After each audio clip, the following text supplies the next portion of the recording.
Hey, Kyle here, continuing my series, Who is Jesus? It says here in John 8:24, Jesus said, "If you do not believe that I am, you will die in your sins." So this is the major question to be asking.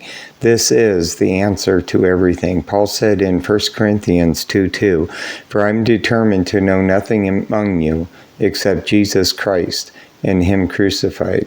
And it seems like in the Christian church, things are getting more and more confused. There's just so much confusion and more conflict between the Christian church and the Mormons.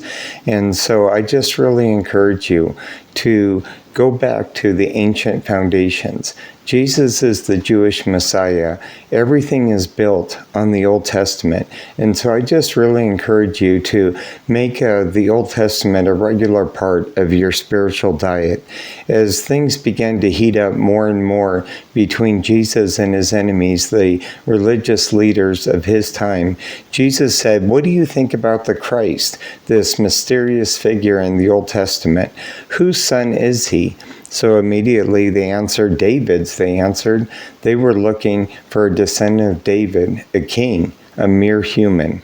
Jesus said to them, "How then does David in the Spirit," remember he wrote a chunk of the Old Testament Psalms, "How then does David in the Spirit call him Lord?"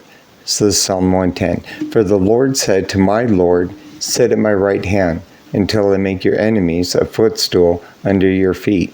If then David calls him Lord, how then can he be his son? How then could he just be a mere human? And of course, the answer to that was actually very simple. It was found in Isaiah 7:14.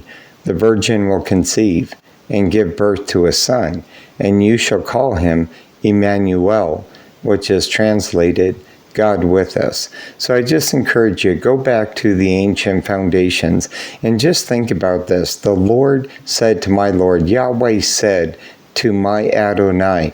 David bowed his knee to no one. David was king over Israel. The only time he bowed his knee was in the tabernacle with God.